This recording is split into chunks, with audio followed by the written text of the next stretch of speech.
네, 투자공학 첫 시간 맛보기 강좌 시간입니다. 맛보기 강좌는 여러분들이 새 학기에 배우게 될 과목들을 조금 소개해주는 그런 시간이에요. 도대체 이 과목은 뭐고 무슨 내용을 배울 거냐, 뭐 어떻게 배울 거냐 하는 부분들을 미리 알아보는 그런 시간입니다. 한 학기가 새로 시작이 됐으니까 여러분들 인사를 해야 되겠죠. 네, 안녕하세요, 김태구입니다. 여러분들 다시 만나게 돼서 반갑고요. 4학년이니까 대부분의 학생들은 저와 한 번쯤은 만났었을 거라고 생각을 합니다. 물론 뭐 안 그런 학생들도 꽤 있을 거예요. 그렇다면 처음 만나서 반갑습니다. 하이, 안녕, 반가, 난 태구라고 해.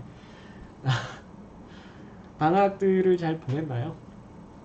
이제 아마 4학년이 된 학생들에게 있어서 방학은 좀 다른 느낌이었을 것 같습니다.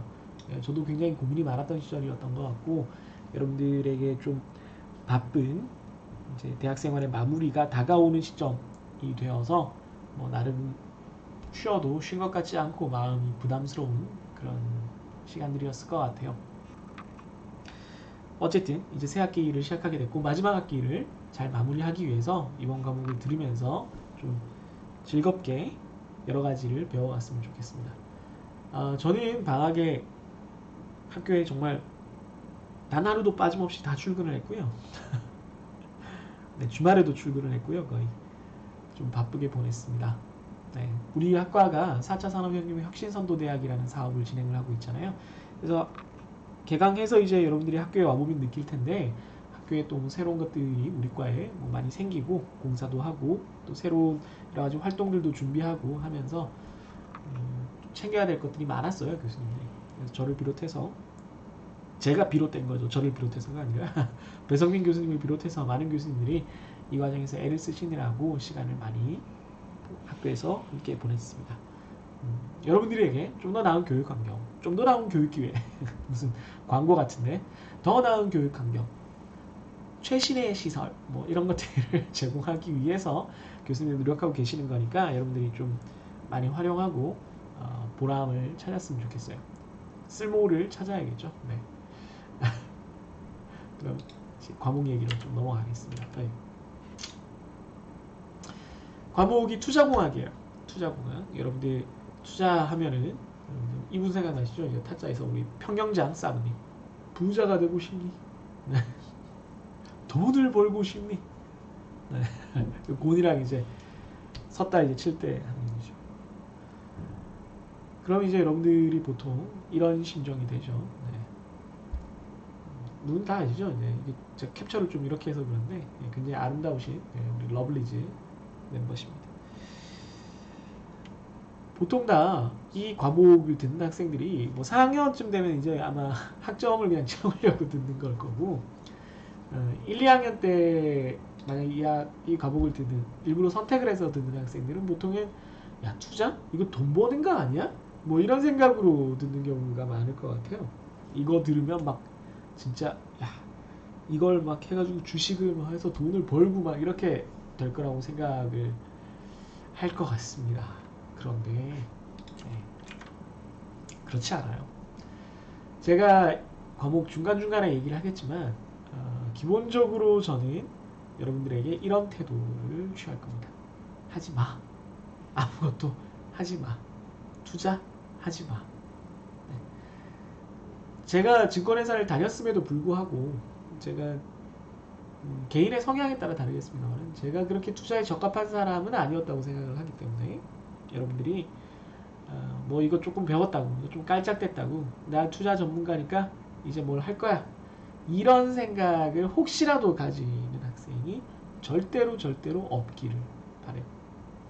그냥 이 과목에서 배우는 것과 실제 여러분들이 주식 투자를 하는 것은 뭐 관련이 없다고 할 수는 없는데 사실 거의 관련이 없는 것처럼 여러분들이 생각을 해 주었으면 좋겠습니다. 그럼 도대체 이걸 왜 배워요? 이거 뭐 하는 거예요? 그러면 무언가를 잘 하기 위해서는 바탕이 돼야 되는 게 있어요. 바탕이 돼야 되는 게 뭐죠? 네, 뭔가를 이해를 하는 겁니다. 제가 지금 최근에 경제 뉴스를 보면서 이렇게 왔다 갔다 했던 키워드들만 좀 모아서 워드 클라우드로 만들어 봤어요. 이거 말고도 사실 되게 많죠. 근데 제가 그냥 집에서 뉴스를 보거나 아내랑 얘기를 하다가 나온 그런 얘기들입니다. 채권, 옵션, 국채가 어떻고, 스탁, 주식이 어떻고, 뭐 변동성, 뭐 니케이가 어떻고, 뭐 나스닥, 뭐 리보, NYSE, 닥스, 뭐 코스피, MBS가 어떻고, 뭐 서브프라임 모기지가 뭐 잘못됐고, 뭐 퓨처스, 스팔레이트, 뭐 본드, 코스피, 콜옵션, 뭐 파이낸셜 엔지니어링, 이게 금융공학이죠. 온갖 얘기들이 있어요. 예, 최근에 뭐 문제가 됐던 것들도 여기에 지금 몇 가지 적혀 있죠, 그죠? 이 온갖 얘기들이 적혀 있는데 이걸 보면서 여러분들이 보통 느끼는 감정이 이렇게 그게 뭐야, 몰라, 무서워, 가까이 오지 마, 이런 감정이 되죠. 보통 이러면 안 된다는 거예요. 이걸 너무 가볍게 여기고, 그런 경우가 생길지는 모르겠습니다만, 이걸 너무 가볍게 여기고 여러분들이 뭐 그까짓 거 나 좀 배웠으니까 투자해보지, 여기 500억이요 뭐 500억이지도 않겠지만 여기 전재산이 2천만 원이다 그러면 2천만 원씩 주세요. 이것도 진짜 위험한 짓이지만, 여러분들이 일생을 살아가면서 어떻게든 금융이라는 것, 혹은 돈이라는 것, 투자라는 것을 외면하고 살아갈 수 없어요. 자동차를 사는 것도 투자고, 집을 사는 것도 투자고, 혹은 여러분들의 시간을 어딘가에 쓰는 것도 다 투자입니다. 그랬을 때 여러분들이 하고 있는 이 경제 활동을 아주 폭넓게 봤을 때 항상 여러분들은 투자와 선택을 하게 되는데, 이런 것들을 완전히 외면하고 살아간다 그러면 되게 위험하게 사는 거예요. 좁게 사는 문제가 아니라 위험하게 사는 상황이 됩니다. 여러분들이 그렇게 되어서는 곤란하겠다라고 제가 생각을 해요. 이런 것들이 도대체 무엇인지, 도대체 여기에 속하는 얘네들의 얘기들이 기본적으로 뭔지를 여러분들이 좀 스스로 경제 뉴스를 통해서 공부할 수 있는 시간을 드릴 겁니다. 가르쳐 주는 거 아니냐고요? 가르쳐 줄 수도 있는데 여러분들이 어느 정도 조사를 해야 가르쳐 주지, 뭐가 기미가 있어야 가르쳐 주지, 뭐 밑도 끝도 없이 그냥 이거 와 하고 제가 던질 수는 없는 거니까, 여러분들이 이것저것 찾아보다가 요런 게 있구나, 근데 이게 도대체 무슨 말인지 모르겠다 싶은 걸 제가 알려드리는 그런 부분들을 과제로 진행을 할 거예요. 저는 사실은 이 과목에서 배우는 이론적인 어떤 공식들보다도 이 부분이 더 중요하다고 생각하기도 해요. 여러분들이 경제 뉴스, 사회 뉴스에 최소한의 관심을 갖고 이해를 하기 시작하는 것, 이것이 아주 중요한 이 과목의 목표 중에 하나입니다.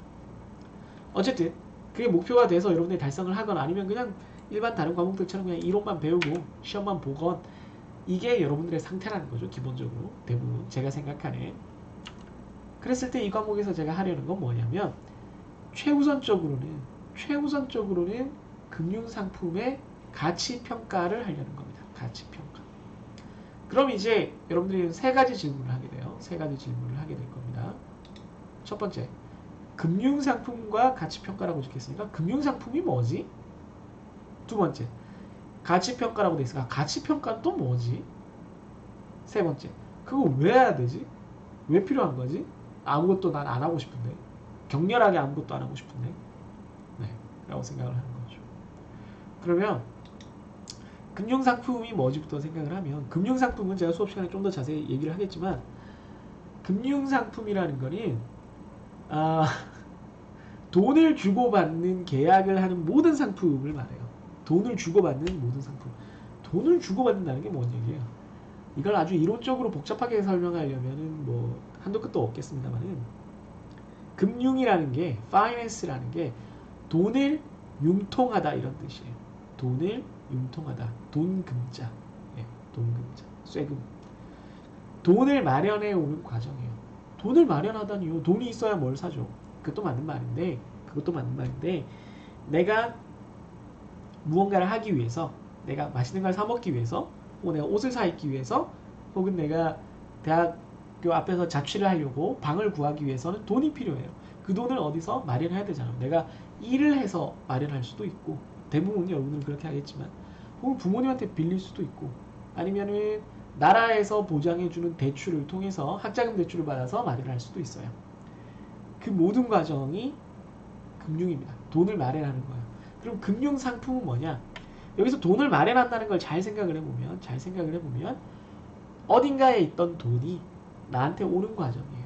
그 반대급부가 있겠죠. 내가 노동력을 제공을 했거나 아니면 부모님이나 뭐 다른 어른들한테서 받았으면 빌린 거니까 내가 언제까지 갚겠다. 뭐 은행에서 빌린 경우도 마찬가지지만 언제까지 갚겠다라는 약속을 하는 거예요. 그 약속을 할 때 맨입으로 하지 않죠. 뭔가 이런 증서를 씁니다. 그게 금융상품이라고 생각하셔도 돼요. 그게 증서예요. 증권이라고 합니다. 증권. 네. 주식만 증권이 아니고 모든 금융상품엔 증권, 네. 권리가 있어요. 증서가 있어요. 그 종이 쪼가리를 주고 돈을 받는 과정이 금융이라고 생각을 하셔도 돼요. 그럼 그 과정에서 일어나는 모든 일들을 어떤 상품을 사는 것처럼 되는 거잖아요. 그게 금융상품이 되는 거죠. 근데 보통은 제가 돈을 내고 상품을 사지 않나요? 그런 금융상품도 있죠, 물론. 네, 그런 금융상품도 있죠. 그걸 투자라고 하죠. 이런 온갖 종류의 돈 거래가 일어나는 것을 어떤 규칙에 따라서 해요. 그런 규칙을 만들어서 종이에 적어놓은 걸 금융상품이라고 합니다. 요즘 종이에 안 적어놓죠. 네, 요즘은 다 온라인으로 되죠. 그러면 그런 금융상품을 주고받을 때 한쪽은 종이를 주고 한쪽은 돈을 줘요. 뭐 돈을 서로 주고받는 경우도 있지만 그때도 종이는 왔다 갔다 합니다. 그러면 이 종이에 써 있는 규칙과 내가 받는 돈이 정말 비슷한 건지 가치가 비슷한 건지를 내가 알아야지 손해를 안 볼 수 있어요. 그죠? 예를 들면 종이에 이렇게 써 있단 말이에요.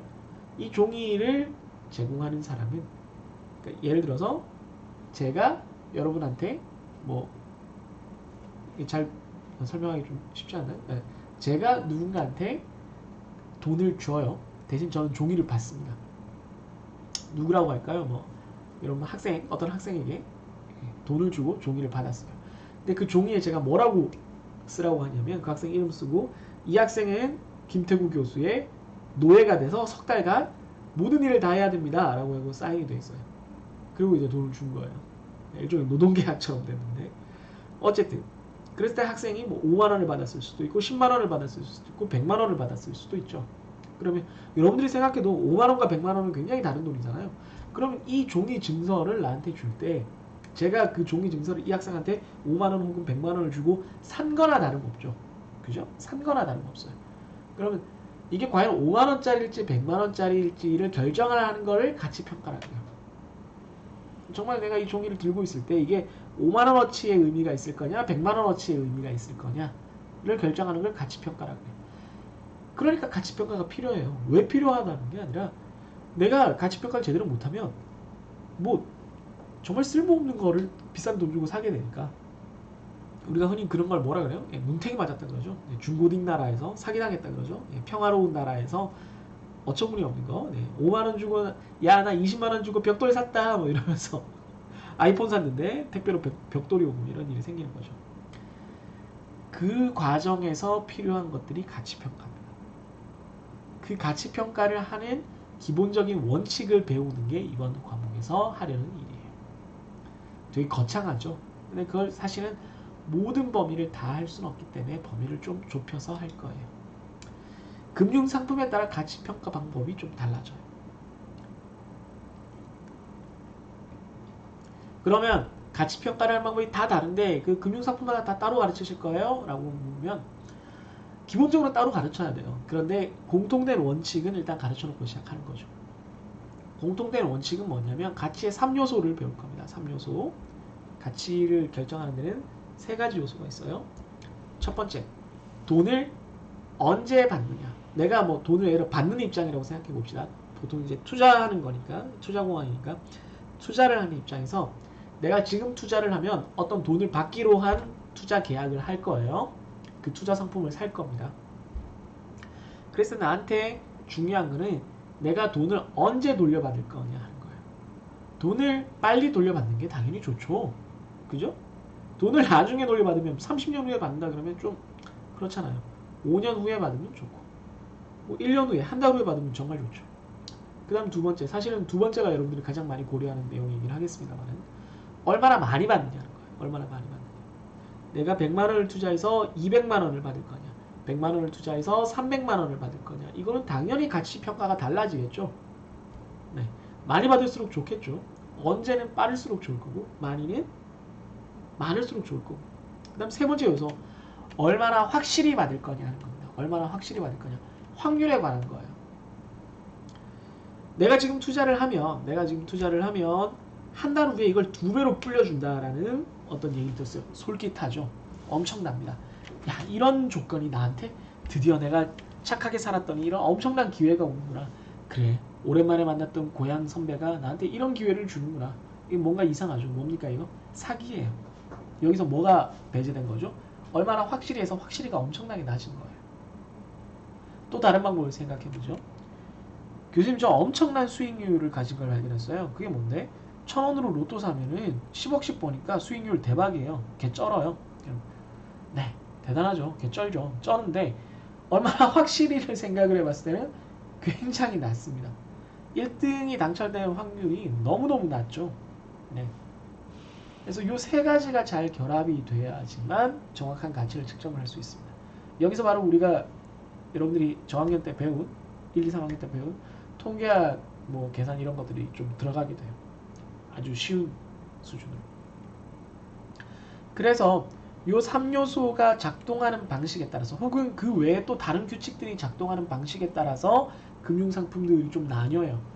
그 금융상품들은 뭐 수천 가지, 수만 가지, 5조, 5억까지 있을 수 있는데 그 중에서도 일부의 대표적인 상품들만 우리가 다루려고 합니다. 대표적인 상품들은 채권, 아주 확실한 상품, 얼마나 확실히가 거의 고려될 필요가 없는 상품이 있어요. 조금은 고려되지만. 두 번째, 얼마나 확실히까지 고려가 되는 주식, 우리 가장 일반적으로 다루고 있는 금융상품. 그 다음 거기다가 이상한 규칙들을 막 끼워 넣어서 사람들을 미치게 하는, 이번에 또 모 은행에서 어떤 금융상품을 어른들한테 팔아가지고 지금 그게 난리가 났죠. 그런 것들도 다 파생상품이라고 하는데 그런 파생상품들에 대해서 간단하게 배워볼 겁니다. 요 상품들의 특성에 대해서 간단하게 배우고 이 상품들을 어떻게 평가하는가, 거기서 고려돼야 되는 요소들이 무엇인가를 배우게 될 겁니다. 그럼 여러분들이 좀 이런 표정이 될 가능성이 있죠. 네, 찰리 브라운의 여동생 셀리 브라운인데 어릴 때는 이 피넛 만화, 찰리 브라운 나온 만화를 피넛이라고 하는데 피넛 만화를 볼 때 셀리 브라운이 되게 싫었는데 나이가 들면서 보니까 되게 귀여워요. 굉장히 어떻게 보면 합리적인 말을 하기도 하고 뜬구름 잡는 오빠 찰리 브라운과 스누피에 비해서 되게 현실적인 얘기를 하기도 하고 멋있죠. 좀 뭐랄까 당당한, 요즘 말로 번역하자면 뭐 알파걸이라 그래야 되나? 그러기에는 조금 지랄 맞은 부분이 있긴 한데 아무튼 재밌는 친구입니다. 어쨌든 여러분들이 이런 상태가 될 텐데 너무 걱정하지 마세요. 단계 차근차근 해나가면 됩니다. 그래서 여러분들이 이 과정에서 여러분들이 좀 필요한 것들이 있어요. 경제뉴스 이해하기 숙제를 아까 제가 낸다라고 했는데 그거에 관해서 여러분들이 이런 것들을 알아두면 좋겠다라는 거죠.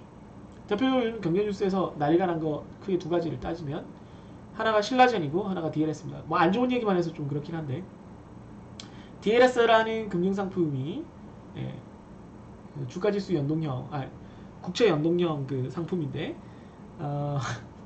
팔 때 이런 식으로 한 거죠. 잘 모르는 자기들도 잘 모르는 금융상품을 고객들한테, 더 잘 모르는 고객들한테 독일이 망하겠어요? 이거 손실 난 적이 없어요. 라고 하고 이제 판 거죠. 근데 특정 조건이 되면은 손실이 날 수밖에 없는 그런 금융상품이에요. 그런데 그것이 실제로 일어나고야 말았습니다가 된 거죠. 그래서 지금 난리가 났습니다. 이게 뭔지 여러분들이 좀 더 만약에 숙제로 제가 아마 낼 것 같은데 찾아보면 좀 재밌을 겁니다. 왜 이런 일이 났을지.